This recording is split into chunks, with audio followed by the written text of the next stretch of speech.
রবিউল আউয়াল মাসের 12 তারিখ যখন আসে, তখন আমাদের দেশের একদল মুসলমান রাসূলুল্লাহ সাল্লাল্লাহু আলাইহি ওয়াসাল্লামের ভালোবাসা প্রকাশ করার জন্য তারা ঈদে মিলাদুন নবী পালন করে। তারা জশ্নে জুলুস পালন করে, রাস্তায় মিছিল করে, স্লোগান দেয়, বিভিন্ন বড় বড় ব্যানার টানায়, বড় বড় আপনার গেট বানায়। এমন একদল লোক আছে এবং তারা আমাদের দিকে তাকায়া কয়, এই লোকগুলো ঈদে মিলাদুন নবী করে না, এর মানে হলো রাসূলের ভালোবাসা তাদের কলবে। এখন যারা ঈদে মিলাদুন নবী পালন করলেন, আমি আপনাদের কাছে একই প্রশ্ন রাখতে চাই। প্রিয় নবী সাল্লাল্লাহু আলাইহি ওয়াসাল্লাম ইন্তেকাল করলেন 11 হিজরিতে। সর্বশেষ সাহাবী আবু তুফাইল রাদিয়াল্লাহু তাআলা আনহু ইন্তেকাল করলেন 101 হিজরিতে। মাঝখানে সময় গেল কত বছর? এই নোয়াখালীর ভাই 90 মাসা। 11 হিজরিতে রাসূলের ইন্তেকাল, 101 হিজরিতে শেষ সাহাবীর ইন্তেকাল। তাহলে মাঝখানে সময় গেল 90 বছর। এবার আপনাদের কাছে প্রশ্ন করব, রাসূলের প্রতি ভালোবাসা আমাদের বেশি না সাহাবাদের বেশি? এই 90 বছরে সাহাবারা ঈদে মিলাদুন নবী পালন করছে কয়বার? একটা দলিল দেও।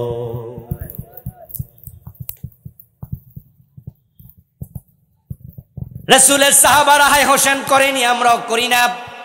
রাসূলের সাহাবারা ঈদে মিলাদুন নবী পালন করে নাই, তা আমরা যারা সুন্নাহ ফলো করি আমরা ঈদে মিলাদুন নবী পালন করি না। কারণ কি বুঝেন? ও প্রিয় ভাই, রাসূলুল্লাহ সাল্লাল্লাহু আলাইহি ওয়াসাল্লাম নিজে তো নবুয়তের জিন্দেগিতে বেঁচে ছিলেন 23 বছর। উনার টোটাল হায়াত হলো 63, নবুয়ত কাল কত? 23। এই 23 বছরে রাসূল নিজে কি কোনোদিন নিজের জন্মদিবস পালন করছে? আচ্ছা, আপনারা যারা আমার সামনে আছেন, আপনারা কি আপনাদের জন্মদিবস পালন করেন? আপনার মা বাবার? কারণ এটা ইসলামে। আমার প্রিয় ভাইরা ভালো করে শুনুন, রাসূলুল্লাহ সাল্লাল্লাহু আলাইহি ওয়াসাল্লাম কোনোদিন নিজের জন্মদিবস পালন করেন নাই। এখন কিছু ভাই আছে যারা হাদিস খুঁজে বের করে বলে আল্লাহর নবী তো সোমবারে রোজা রাখছে, ওই দিন তিনি জন্মগ্রহণ করেছেন এবং তিনি বলেছেন সোমবারের ব্যাপারে প্রশ্ন করার পরে যালিকা ইয়াউম বুলিতু ফি ওয়া বুইস্তু ফি, সোমবার হলো আমার জন্মদিন, সোমবার আমার নবুয়ত পাওয়ার দিন, এই জন্য আমি সোমবারে রোজা রাখি। আমাদের ভাইয়েরা বলে এই যে রাসূল জন্মদিবসে রোজা রাখছে। এবার আমার প্রশ্ন, সোমবার 1 বছরের মাঝে কতবার আইছে? কমপক্ষে 52 বার।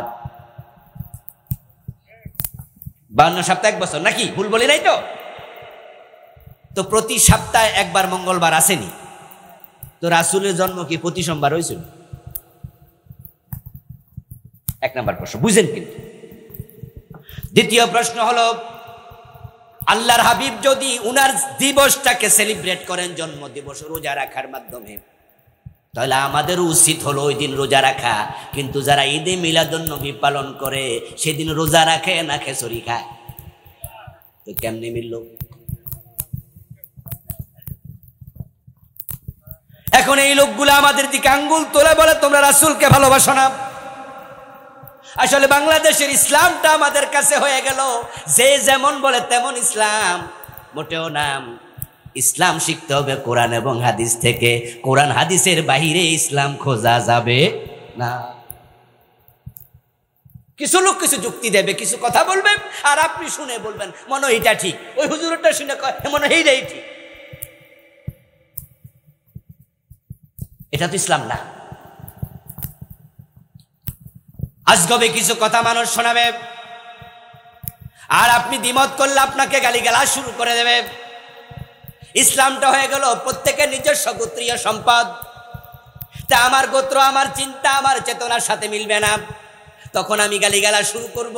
আলেম ওলামারা পর্যন্ত আরেক আলেমের নিন্দা করে, গালিগালাজ করে, মাহফিলগুলোতে এসে পর্যন্ত শ্রোতারা জি বলে চিৎকার দেয়। আমি আশ্চর্য হয়ে যাই তাদের কথা শুনে। আপনার যুক্তির নাম ইসলাম না কোরআন হাদিসের নাম ইসলাম? যুক্তি দিচ্ছে এই ভাইয়েরা, শ্রোতা ভাইয়েরা, রাসূলের জন্মে আপনারা বেজার না খুশি? কথা বলেন, বেজার না খুশি? তো ওনাদের শ্রোতারা আপনাদের মতো চিৎকার দিয়ে বললো খুশি। তো খুশি শব্দের আরবি হলো ঈদ। তো রাসূলের জন্মে যদি আপনি খুশি হন তাহলে কি ঈদ পালন করতে অসুবিধা আছে? হেরা কয় না, মিল লাগেছে তো, হুজুরের কথার সাথে মিল লাগেছে। রাসূলের জন্মে কি খুশি? খুশি। তো খুশি শব্দের আরবি কি? এই যে গত পরশুদিন আমার, কালকে তো নাকি ঈদ গেল, গতকালকে গেল তো ঈদ। ঈদ শব্দের অর্থ কি? তো রাসূলের জন্মে আপনারা বেজার না খুশি? তো খুশি শব্দের আরবি কি? তো ঈদ তো পাইয়া গেছি। আবুল কালাম আজাদ কি বল?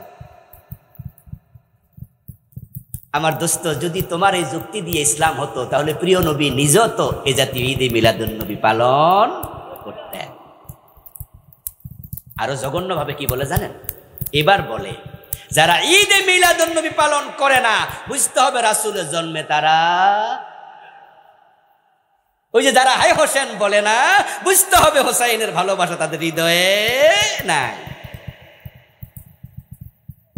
যারা রাসূলের জন্মদিবসে ঈদে মিলাদুন নবী করলো না, বুঝা গেল তাদের অন্তরে রাসূলের মহব্বত, রাসূলের জন্মে তারা খুশি না।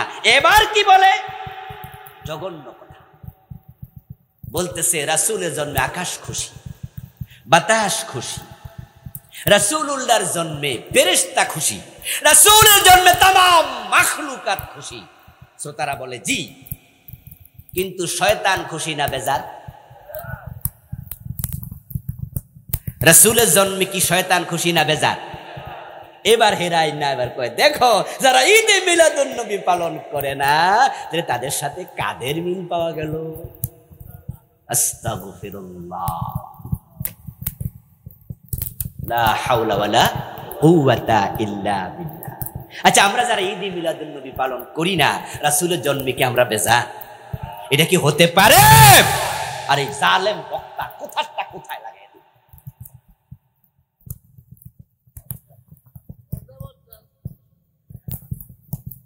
সুবহানাল্লাহ, সুবহানাল্লাহ। ইসলামকে প্রত্যেকে নিজের সম্পদ বানিয়ে নিয়েছে, যা মন চায় তা বলছে। আল্লাহর হাবিব সাল্লাল্লাহু আলাইহি ওয়াসাল্লাম এবং সাহাবায়ে কেরাম যা করেননি তা ইবাদত নয়, এটাই বিদআত। প্রিয় নবী সাল্লাল্লাহু আলাইহি ওয়াসাল্লাম জিকির করতেন সবচেয়ে বেশি। হাদিসে পাওয়া যায়, কানা রাসূলুল্লাহ সাল্লাল্লাহু আলাইহি ওয়াসাল্লাম ইয়াযকুরুল্লাহ ফি কুল্লি হিয়ানিহি। প্রিয় নবী তার সব সময় 24 ঘন্টা জিকিরে লিপ্ত থাকতেন। সুবহানাল্লাহ, সব সময় জিকির করতেন। এবার বলুন তো, আল্লাহর হাবিবের যে জিকিরে লিসানি ছিল, জিকিরে আমলি ছিল, কাজের জিকির, মুখের জিকির, এই জিকিরে লিসানি কোন শব্দে রাসূল জিকির করতেন? জিকিরের শব্দগুলো হাদিস শরীফে আছে না নেই? আল্লাহর হাবিব কিভাবে থুতু ফেলতেন সেটা কি আছে? কিভাবে ঘুমাতেন সেটা কি হাদিসে আছে? কোন হাতে খেতেন সেটা কি আছে? কোন পায়ে টয়লেটে ঢুকতেন সেটা কি হাদিসে আছে? রাসূলের 24 ঘন্টার রুটিন হাদিসে। এখন প্রিয় নবীর জিকিরের শব্দ কি? সুবহানাল্লাহ, আলহামদুলিল্লাহ, আল্লাহু আকবার, লা ইলাহা, সুবহানাল্লাহি ওয়া বিহামদিহি, সুবহানাল্লাহিল আযীম, আশহাদু আল্লা ইলাহা ইল্লাল্লাহু ওয়াহদাহু লা শারীকা লাহুল মুলক ওয়া লাহুল হামদ। এই জাতীয় আরো আছে প্রিয় নবীর জিকিরের আলফাজ, প্রতিটা শব্দ হাদিসের কিতাবে আছে। এখন আমরা যখন জিকির করব, রাসূল যে শব্দে করেছেন আমরা কি সেগুলো রাখবো নাকি নতুন করে বানাবো? আচ্ছা, নতুন জিকিরের শব্দ বানাইয়া জিকির করতে রাজি আছেন এমন কেউ কি এখানে আছেন? কারণ রাসূল যাহা করেননি, সাহাবারা যা করেননি, সেটা ইবাদত হতে পারে না। এবার বলুন তো, বিশ্বনবী নিজে ইল্লাল্লাহ জিকির করছেন কয়বার?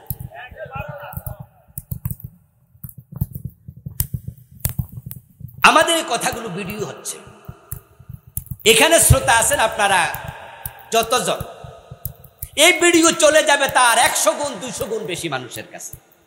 এখানে কামেল মাদ্রাসার মুহাদ্দিস আছেন অল্প কয়জন, প্রিন্সিপাল আছেন হয়তো 1-2 জন বা নাই। এখানে বড় বড় পণ্ডিত লোক আছেন কম, কিন্তু ভিডিওর কারণে এটা হাটহাজারী মাদ্রাসার মোহতামিমের কানেও যাবে, যাবে না? এটা ঢাকা আলিয়া মাদ্রাসার প্রিন্সিপালের কানেও যাবে, তাম দেশের বড় বড় মুহাদ্দিসরা পাবে। আমি সকলের জ্ঞাতার্থে বিনয়ের সাথে বলছি, রাসূলুল্লাহ সাল্লাল্লাহু আলাইহি ওয়াসাল্লাম ইল্লাল্লাহ জিকির জীবনে একবারও করেন। ইল্লাল্লাহ জিকির করেননি কোন সাহাবী জীবনে একবার। এই কথাগুলো আমার না, গবেষকদের কথা, মুহাদ্দিসদের কথা। আমিও বেদাত নিয়ে বই লিখেছি, শিরক নিয়ে বই লিখেছি। আমার লেখা বই এখানে আছে, আমি 7টা বই লিখছি। এই বেদাত নিয়ে বই লিখতে গিয়ে ইল্লাল্লাহ জিকির প্রসঙ্গে যখন আমি লিখি, লেখার আগে আমি অনেক গবেষণা তত্ত্ব তালাশ করেছি, খুঁজেছি।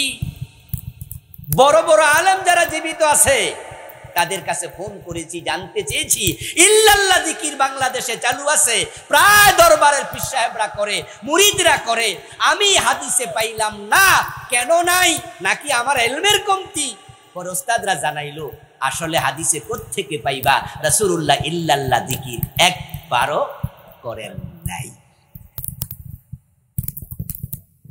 قال النبي صلى الله عليه وسلم أفضل الذكر لا إله إلا الله। প্রিয় নবী বললেন সবচেয়ে সেরা জিকির হলো লা ইলাহা ইল্লাল্লাহ।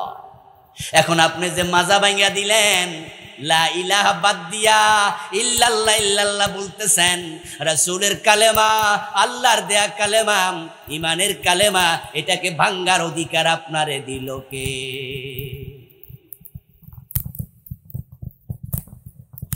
ওই শিয়ারা বেদাত করে, তাই শিয়াদের বাতিল দল বলছেন, তাদেরকে আপনি বলছেন তারা বাদ। ও বন্ধু, মাদার তেরেসা শিরিক করেছে, তাই বললেন মাদার তেরেসার আমল বাদ। কাদিয়ানীরা কুফরি করছে, কাদিয়ানীদের আমল বাদ। এখন ওই কুফর, ওই শিরিক, ওই বেদাত যদি আপনার ভিতরে পাওয়া যায়, আপনার আমল বাদ হওয়ার সম্ভাবনা আছে না নাই?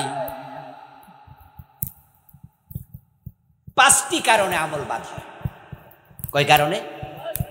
আবার বলেন, কয় কারণ? 5 কারণ। এই 5টি কারণ আপনাদের যদি কারো ভিতরে থাকে, আজকে তওবা করবেন। কারণ এমনও তো হতে পারে আগামীকাল রাত আসার আগে আপনার সম্ভাবনা আছে না নাই? এজন্য আপনি আমলবিহীন মরবেন না, তওবা করে বলেন। 5টি কারণে আমল বাতিল হবে। তার মাঝে ওই 5টি কারণ দুভাগে বিভক্ত। প্রথম গ্রুপে 3 কারণ, দ্বিতীয় গ্রুপে 2 কারণ। এই হলো 5। প্রথম গ্রুপ 3টা। এই 3টা যদি কারো থাকে, তার ঈমানও শেষ, তার আমলও শেষ। 1 নাম্বার কুফর, 2 নাম্বার শিরক, 3 নাম্বার নিফাকে ইতিকাদি নিফাক। এই 3টি যদি থাকে, আপনার ঈমানও শেষ, আমলও শেষ। এই 3 কারণে ঈমান চলে যাবে। কুফর করলে ঈমান চলে যায়, শিরক করলে ঈমান চলে যায়, নিফাকে ইতিকাদি কলবে ঢুকলে ঈমান চলে যায়। ঈমান হলো অঙ্ক 1-এর মতো, নেক আমল হলো তার ডান পাশের শূন্যের মতো। 1 যদি থাকে শূন্যের দাম আছে, 1 যদি না থাকে শূন্যের কোনো দাম নাই। কুফর করলে ঈমান যদি চলে যায়, আমলের আর কোনো মূল্য নাই। আল্লাহ তাআলা কোরআন মাজিদে বলেন, মান জাবিল হাসানাতি ফালাহু আশরু আমসালিহা। যে ব্যক্তি মুমিন একটা নেক আমল করবে, তার আমল নামায় সওয়াব দেওয়া হবে কমপক্ষে 10 গুণ। সুবহানাল্লাহ। আপনি নেক আমল করবেন একটা, সওয়াব হবে 10টা, এর নিচে হবে না। কারণ ঈমান হলো 1-এর মতো, আমল হলো ডানের শূন্যের মতো। যদি আপনি একটা ভালো কাজ করেন, ডান পাশে একটা শূন্য বসলো, 1 থাকার কারণে 1-এর ডানে একটা শূন্য দিলে কত হবে? 2টা দিলে কত হবে? 3টা দিলে? এবার 1 মুছে দেন, শূন্যের দাম কত?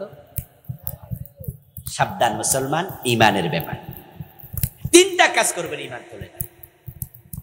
কাদিয়ানি কুফরি করেছে, যার কারণে কাদিয়ানি গুলোর ব্যাপারে আমাদের ফতুয়া তারা কাফের, অথচ তাদের টুপি আছে, দাড়ি আছে, পাজামা, পাঞ্জাবি, দাড়ি, পাগড়ি, মেসওয়াক, নামাজ, রোজা, হজ, যাকাত সব আছে। এই রমাদানে শত শত কাদিয়ানি উমরা করার জন্য আল্লাহর ঘরেও। কিন্তু তাম পৃথিবীর সব হক্কানি আলেমের ফতুয়া হচ্ছে কাদিয়ানীরা কাফের। এবার আপনাদের কাছে একটি ছোট্ট ফতুয়া জানতে চাই, মাসালা যেগুলো জানবেন সেগুলো জিজ্ঞাসা করি, কঠিন ফতুয়া তো আর জিজ্ঞাসা করবো না। বলুন তো, যে কাফের সে জান্নাতি না জাহান্নামী? কোন কাফের জান্নাতে যাওয়ার কি কোনো সম্ভাবনা আছে?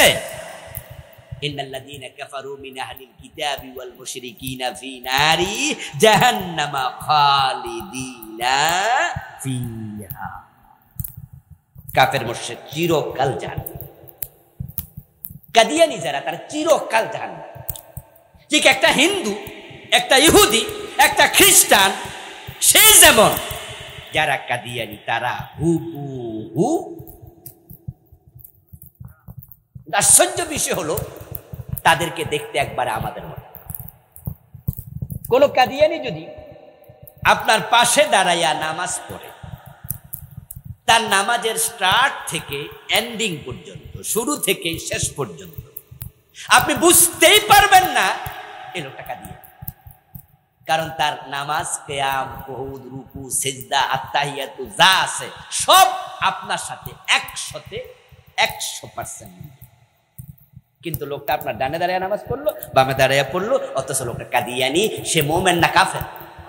এ নামাজের মূল্য আল্লাহর কাছে 1 পয়সাও। আচ্ছা, এবার বলুন তো, যে কারণে কাদিয়ানী কাফের, সেই কারণ যদি আপনার ভিতরে পাওয়া যায়, আপনি বলবেন না হুজুর আমি তো কাদিয়ানীর মতো নই। কাদিয়ানীর কুফরি হলো একটা, মাত্র একটা। তারা পবিত্র কোরআন মাজিদের একটা মেসেজ মানে না। ওই মেসেজটা হলো খাতামান নবিয়্যিন, বিশ্ব নবী, শেষ নবী। কাদিয়ানীরা বলে না গোলাম আহমদ কাদিয়ানো নবী। 1835 সালে গোলাম আহমদ কাদিয়ান নামে একজন জাহেলের জন্ম হল। আজ থেকে 250 বছরের কম বেশি, 250 বছরের মতো। আজ থেকে 250 বছর আগে কাদিয়ান নামক এলাকায় গোলাম আহমদ নামে এক জাহেলের জন্ম হল। সে যৌবনে আসার পরে নিজেকে সে নবী বলে দাবি করল। একদল জাহেল তার দাবির সাথে একাত্মতা পোষণ করলো, তাকে নবী মেনে নিল। আল্লাহ বলছেন আমার নবী মুহাম্মদ শেষ নবী, আর সে বলছে সে নতুন নবী। আল্লাহর কথার বাহিরে দাবি করার কারণে সে কাফের। যারা তাকে নবী গ্রহণ করেছে, মেনে নিয়েছে, তারা। আচ্ছা, আপনাদের কাছে এবার প্রশ্ন করব, তারা কি কাদিয়ানীরা নামাজ অস্বীকার করছে, রোজা অস্বীকার করছে, হজ অস্বীকার করছে? তারা শুধুমাত্র বিশ্ব নবীকে শেষ নবী এটা অস্বীকার করেছে। তাহলে তাদের কুফরি কয় জায়গায়? এই কথাই প্রমাণ করে কাফের হওয়ার জন্য পুরা কোরআন অস্বীকার করার কোনো প্রয়োজন নাই। এ কোরআন মাজিদের বিসমিল্লাহর বা থেকে মিনাল জিন্নাতি ওয়ান নাসের সিন পর্যন্ত যত হরফ আছে, এই সবটা হচ্ছে একসাথে ঈমান। আপনাকে সবগুলো একসাথে বিশ্বাস করতে হবে। কেউ যদি বলে আমি 30 পারা কোরআনের অর্ধেক মানি না, আমরা তাকে বলবো তুমি অর্ধেক মুমিন নাকি বলবো তুমি কাফের? তো অর্ধেক যে মানে বলবো এটা ওয়েটলেস মূল্য। আচ্ছা, কেউ যদি বলে 29 পারা মানি, তা আমরা বলবো 1 পারা, মানি না, মুমিন না কাফের? কেউ যদি বলে 113 সূরা মানি, শুধু 1 সূরা মানি না, মুমিন না কাফের? কেউ যদি বলে সব মানি, 1 অক্ষর মানি না, সবগুলো হরফ ইমানের ডিজিট। এই যে আমার কাছে একটা মোবাইল আছে, আপনাদের কাছেও আছে, আমরা বিভিন্ন কোম্পানির সিম চালাই। আপনাকে বাংলাদেশের যে কোনো কোম্পানির মোবাইল কিনলে, টেলিটক, গ্রামীণ ফোন যাই কিনেন না কেন, আপনাকে তারা 11 ডিজিটের নাম্বার দেবে, 01716 4টা, পরে দেবে 3 জোড়ায় 6টা, 5টা 01716 5টা নাকি 01716, পরে দেবে 6টা, 5 আর 6 কত 11। আপনি যদি এখানে 10টা ঢুকায় টিবেন, কিয়ামত পর্যন্ত রিং যাবে, কারণ 11টাই হলো ডিজিট।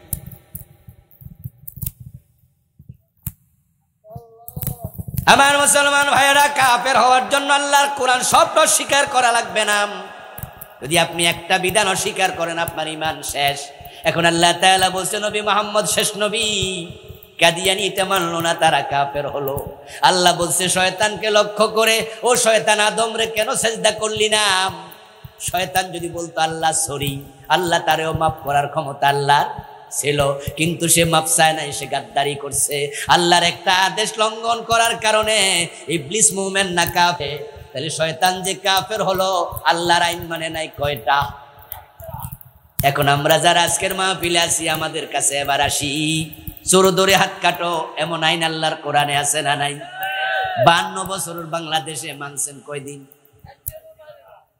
জেনা করলে 100 বেত লাগাতে হবে, অবিবাহিত হলে আর বিবাহিত হলে পাথর মারতে হবে, এমন আইন কোরআন হাদিসে আছে না নাই? এই 52 বছরে মানছেন কয়দিন? আলা লাহুল খালকু ওয়াল আমর, সাবধান, সৃষ্টি যার, আইন চলবে শুধু তার। ইনিল হুকমু ইল্লা লিল্লাহ, আল্লাহ ছাড়া কারো আইন মানা যাবে না, এমন ঘোষণা আল্লাহর কোরআনে আছে না নাই? এই 52 বছরে আল্লাহর আইনে দেশ চলে না, ব্রিটিশ আইনে। তো শয়তান মানে নাই কয়টা? আমরা মানতেছি না কয়টা?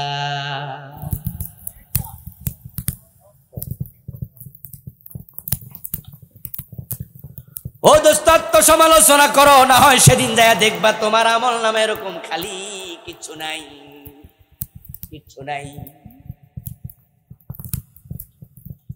আমাদের পাশের গ্রামে যদি কেউ বিষ খায়া মারা গেছে খবর আমরা শুনি, তাহলে খবর শোনার সাথে সাথে আমরা কেউ মনে করি না ওষুধ দোকান থেকে 2 কেজি বিষ খাইছে, 1.5 কেজি খাইছে, 100 গ্রাম খাইছে। আমরা কেউ ভাবি না ওষুধ দোকানের সব বিষ খাইয়া লাইছে। আমরা বুঝি 1-2 ফোঁটা খাইলে মইরা যায়। কাফের হওয়ার জন্য পুরা কোরআন অস্বীকার করা লাগে না। আল্লাহর বিধান থেকে যে একটা মানে না, ওই একটা না মানলো কাফের হয়ে যায়। তাই মুমিন থাকতে হলে সব বিধান মানতেই হবে। আল্লাহ ছাড়া কারো আইন চলবে না। অথচ 52 বছর ব্রিটিশ আইনে দেশ চলছে। সচিবালয় চলে, বঙ্গভবন চলে, গণভবন চলে, আদালত চলে, সুপ্রিম কোর্ট, আমাদের হাইকোর্ট, আমাদের জজ কোর্ট চলছে 52 বছর। আল্লাহর কোরআনের বিধান সেখানে উপেক্ষিত, ব্রিটিশ আইনে চলতেছে। যারা ব্রিটিশ আইনে দেশ চালায়, যারা ব্রিটিশ আইন মেনে দেশে চলছে, তারা আল্লাহর গোলাম না ব্রিটিশের গোলাম। তো ব্রিটিশের গোলাম আল্লাহর জান্নাতের আশা করে কেমনে?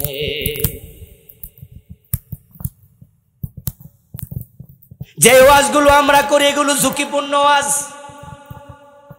এই ওয়াজ করার কারণে জেলে যাওয়া লাগে, ফাঁসিতে ঝুলা লাগে।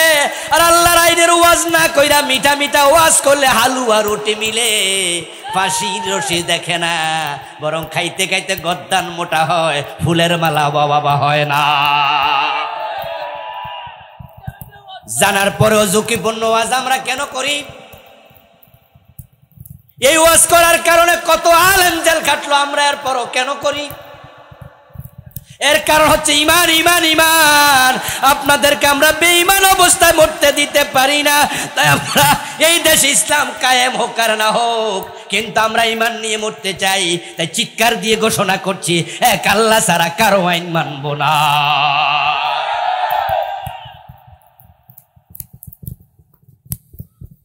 আল্লাহর আইনের সাথে সংঘর্ষ হয় এমন কোন বিধান মানতে আমরা রাজি না।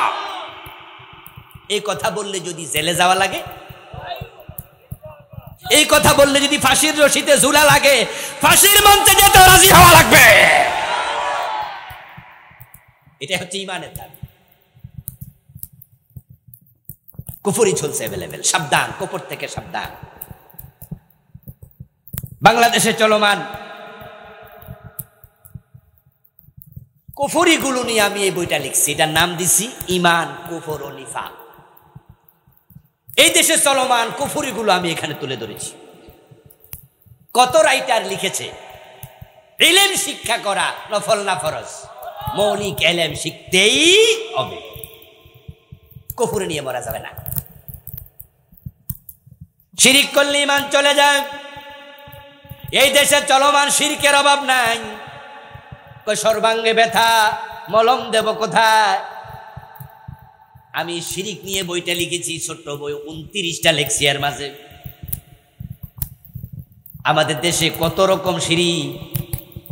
নেতারা যদি মাইক পায় মঞ্চে লাখ মানুষের সামনে শিরিক করে বসে, মাজারে গিয়া সেজদা দিয়া শিরিক করছে, মাজারে ছেলে মেয়ে ছায়া শিরিক করে, মাজারে মানত করে শিরিক করে, মাজারের নামে কসম করে শিরিক করে, মাইক হাতে নিয়া জনগণ সকল ক্ষমতার উৎস এই স্লোগান দিয়া মানুষ মুশরিক হয়ে যায়। জনগণ সকল ক্ষমতার উৎস নাকি ক্ষমতার উৎস আল্লাহ? কুলিল্লাহুম্মা মালিকাল মুলকি তুতিল মুলকা মান তাশা। ও নবী, আপনি ঘোষণা করে দিন, ও রাজাদিরাজ আল্লাহ, ক্ষমতা তোমার হাতে, তুমি যাকে চাও ক্ষমতা দেও। আন্নাল কুওয়াতা লিল্লাহি জামিআ।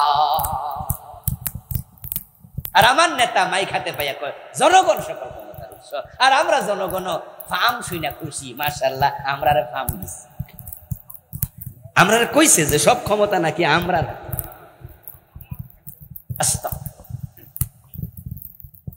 হিন্দুদের দুর্গা পূজা যখন আসে, এই দেশের হাজার হাজার মুসলমানের সন্তান মুশরিক হয়ে যায়, কাফের হয়ে যায়, গড়ে কাফের হয়ে যায়।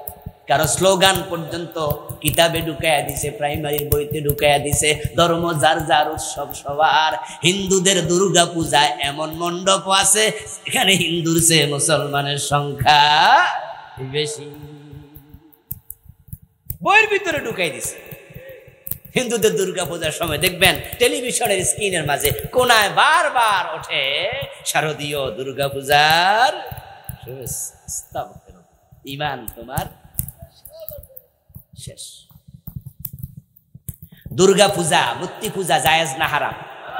জোরে বলেন, ছোট শিরিক না বড় শিরিক? ইন্না শিরকা লা যুলমুন, সবচেয়ে বড় গুনাহ শিরক। আর আপনি শুভেচ্ছা দিচ্ছেন ইন্না লিল্লাহ বলে। হিন্দুদের পূজা হিন্দু করুক, আমরা বাধা দেব না, ইসলাম বাধা দিতে বলে নাই, কিন্তু শুভেচ্ছা জানাই তোমার কইছে কেনা। আচ্ছা, আমাদের দেশে মদ পান করে এমন লোক আছে না নাই? যদি আপনি বলেন যে মদ পানকারীদেরকে শুভেচ্ছা, ঈমান থাকবে? মদ পান করা জায়েজ না হারাম? হারাম কাজে সাপোর্ট করা কুফর, হারাম কাজে সাপোর্ট করা কুফর, হারাম কাজে সাপোর্ট করা আল্লাহর বিরুদ্ধে বিদ্রোহ করা।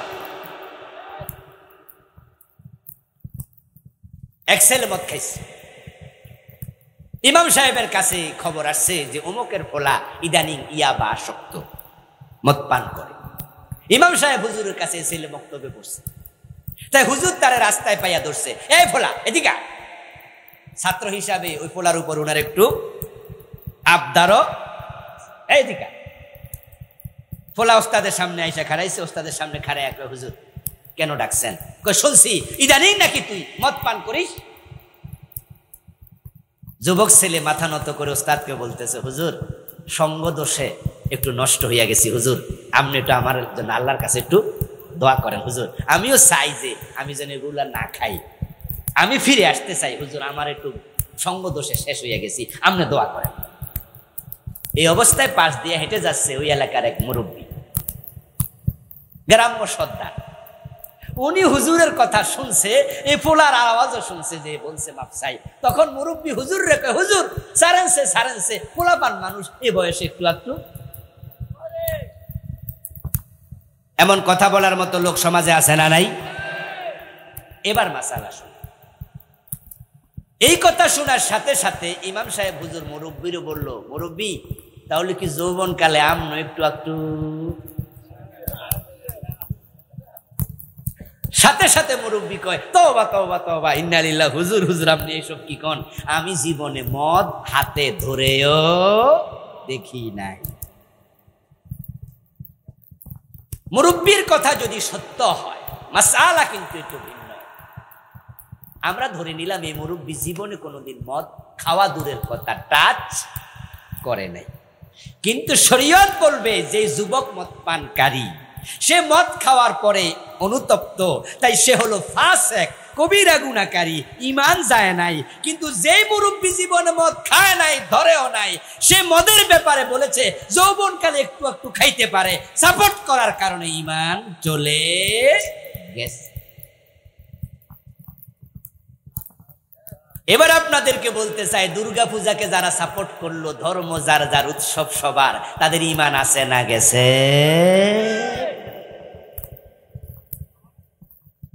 আমার প্রিয় ভাইয়েরা, কোরআন মাজিদের সরাসরি উল্টা স্লোগান আজকে বইয়ের মাঝে ঢুকাইয়া দিছে। কোরআনের স্লোগান হলো লাকুম দীনুকুম ওয়ালিয়া দীন। ধর্ম যার যার, উৎসব তার তার নয়, বরং তোমার ধর্ম তোমার, আমার ধর্ম আমার, আলাদা করে দেয়া হয়েছে। তাই স্লোগান হবে ধর্ম যার, উৎসবটাও শুধু। এভাবে আমি 29টা শিরিক লিখেছি। 3 নাম্বার হলো নিফাক, যেটা কলিজার ভিতরে থাকলে ঈমান শেষ। বাংলাদেশের লোকেরা নিফাক প্রসঙ্গ আসলে জিজ্ঞাসা করলে নিফাকের আলামত 3টা জানে।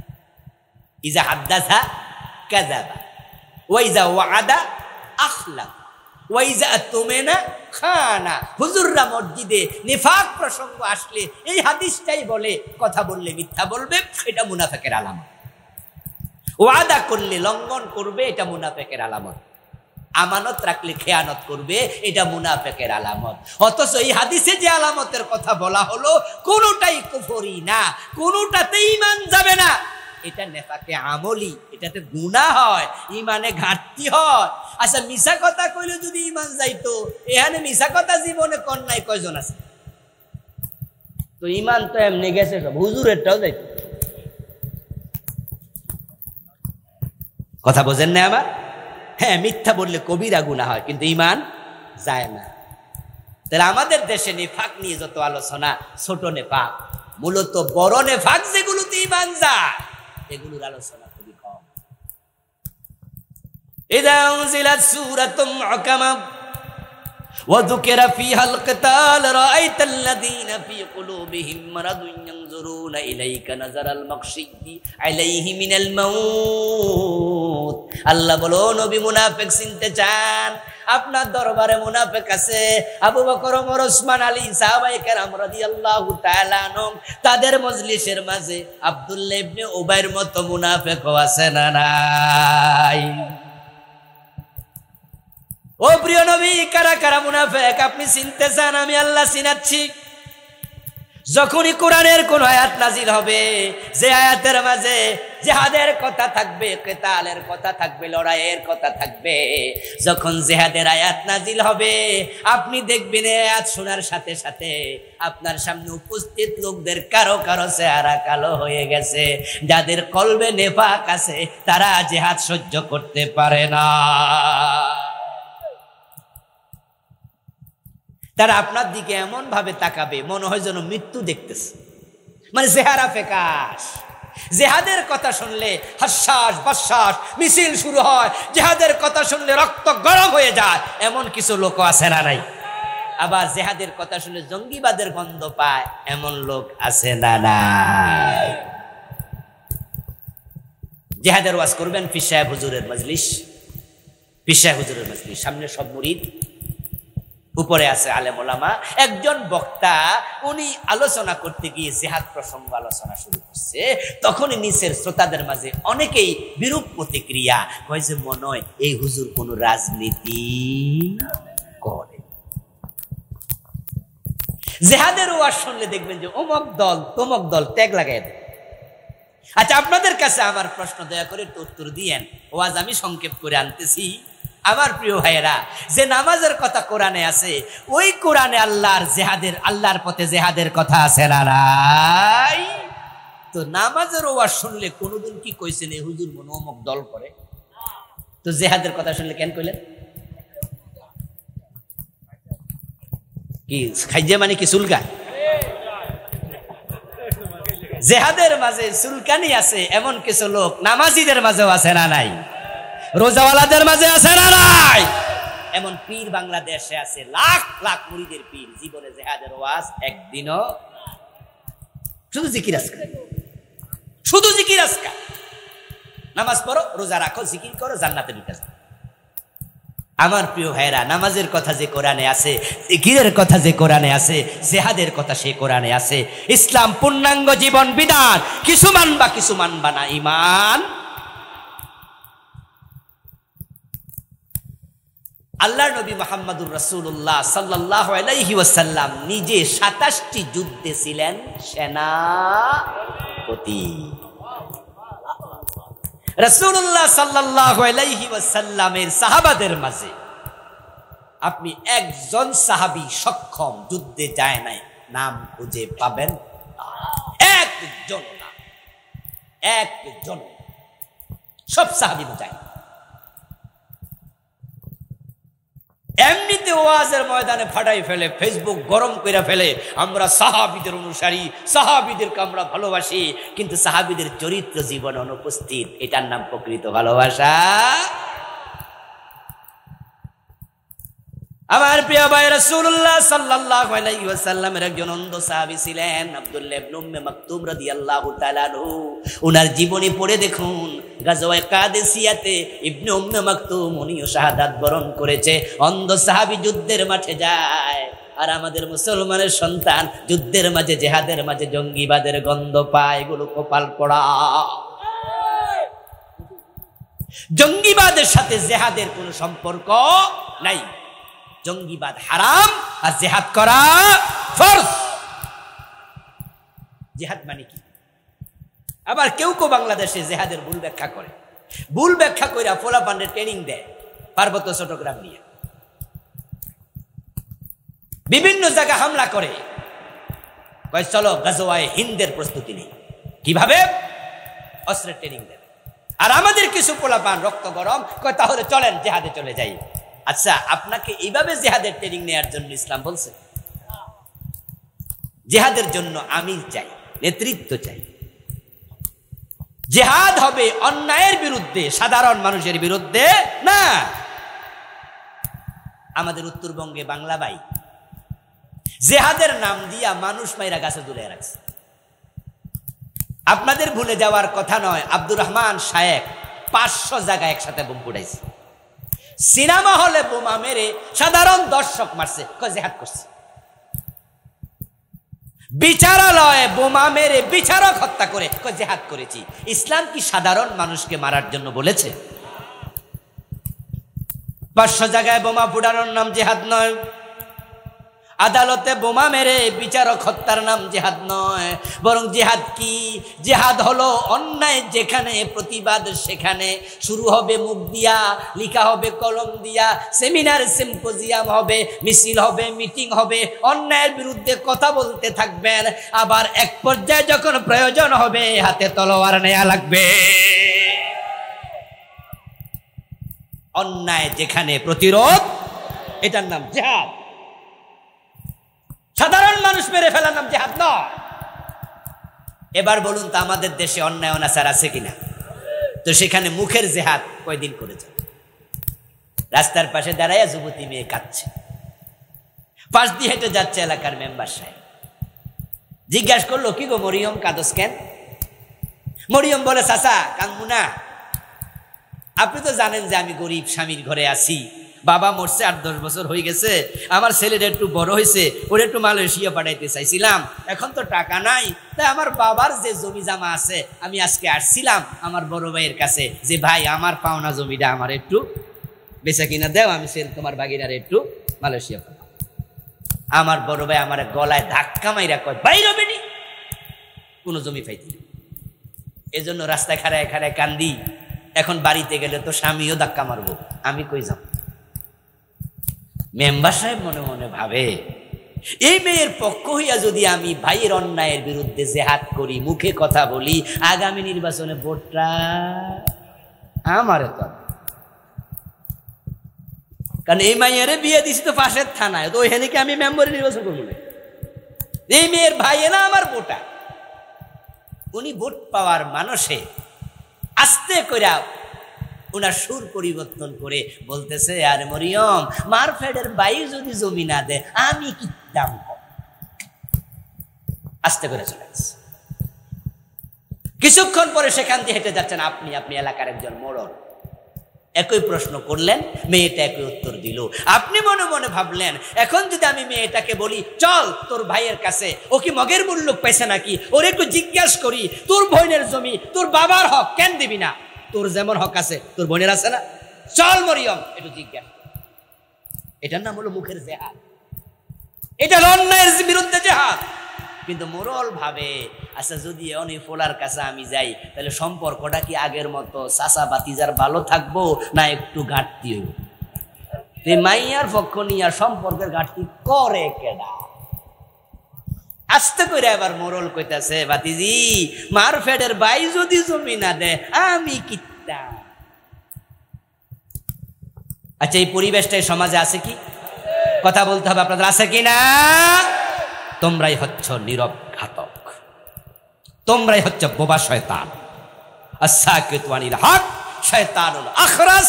এই জাতীয় মুসলমানের কারণে সমাজে অন্যায় প্রবৃদ্ধি পায়, অন্যায় সমাজ ভরে যায়। আমরা যদি সবাই দাঁড়িয়ে যেতে পারতাম এত অন্যায় সমাজে থাকার কথা ছিল না। ইসলাম এই জিহাদ শিখিয়েছে, এই জিহাদ শিখিয়েছে। আমার প্রিয় ভাইরা, 4 নাম্বার হলো হারাম খাইলে ইবাদত কবুল হবে না। সুদে টাকা লাগাইয়া বসে আছে আজকের মাহফিলে এমন 2-4 জন মুসল্লি আসেনি, এইখানেও আছে। قال النبي صلى الله عليه وسلم من اشترى ثوبا ب10 دراهم فيه درهم حرام لم يقبل الله له صلاته ما دام عليه। আমার রাসূল বলেছেন 10 দিরহাম দিয়ে কাপড় কিনেছো, 9 দিরহাম হালাল, 1 দিরহাম হারাম। ওই 1 দিরহামের কাপড় পরে যতই নামাজ পড়ো 1 রাকাত আর আল্লাহ কবুল করবে না। লিরিবা 73 বাবান আইসারুহা আইয়ানকিহুর রাজুলু উম্মাহু। সুদ খেলে 73টা বড় বড় গুনাহ হয়, সবচেয়ে ছোট গুনাহটা হলো নিজের মাকে বিয়ে করা, এর মানে মায়ের সাথে জিনা করা।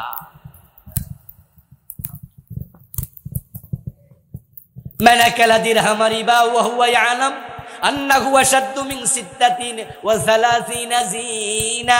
যে ব্যক্তি জেনে শুনে 1 দিরহাম 1 টাকা সুদ খাবে তার আমলনামায় 36 বার জিনার গুনাহ লিখে দেয়া হবে।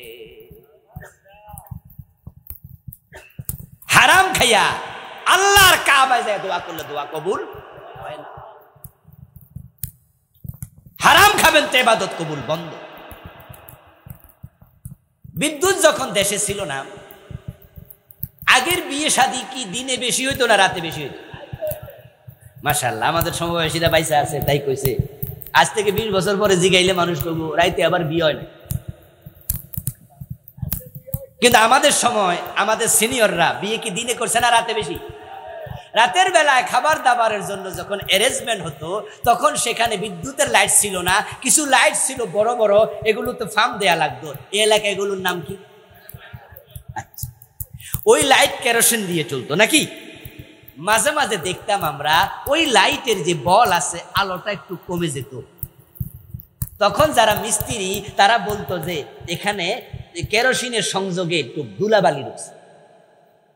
তখন তারা এসে যে জায়গায় হাওয়া দেয় ওই জায়গায় চাপ মারলে ধুলাবালি সরে যায়, না সরলে খুইলা পরিষ্কার করে দেয়। যদি ধুলাবালি পড়ে থাকে সাপ্লাই বন্ধ, আলো আসে না। হারাম খেয়েছ, আমল কবুলের জায়গায় ধুলাবালির মতো সাপ্লাই বন্ধ করে দিয়েছে। ওই ফার্মলাইট যেমন আলোহীন হয়ে গেল ধুলাবালির কারণে, আপনার হারাম খাবারের কারণে আল্লাহ পর্যন্ত কোনো আমল পৌঁছবে না, মাঝখানে ব্যারিকেড তৈরি হয়ে। আমি জানি না একদিনের ওয়াজে আপনি ইসলাম শিখে ফেলবেন, এটা আদৌ সম্ভব? অসম্ভব। কিন্তু আপনার ভিতর একটা সচেতনতা তৈরি করা যাবে। সাহেবুল বাইত আদরা বিমাফি, বাড়ির মালিক ভালো জানে বাড়িতে আছে কি। এটি আরবি প্রবাদ। কে সুদ খায় আমি জানি না, কিন্তু যিনি খায় তিনি তো জানেন। কে গোশ খায় আমি জানি না, যিনি খায় তিনি তো জানেন। আশ্চর্য মানুষ আপনি। সকালবেলা অফিসে গেলেন, গোশ খাইতে খাইতে দুপুর পর্যন্ত 2 পকেট ভরায় ফেললেন, তারপরে আজান হওয়ার পরে আপনি আবার মসজিদে দৌড় মারলেন আল্লাহর সামনে দাঁড়ায়া, ইয়্যাকা না'বুদু ওয়া ইয়্যাকা নাস্তাঈন, হে আল্লাহ আমি তোমার গোলাম। আল্লাহ বলেন, তাই বুঝি পকেটে এগুলো কি?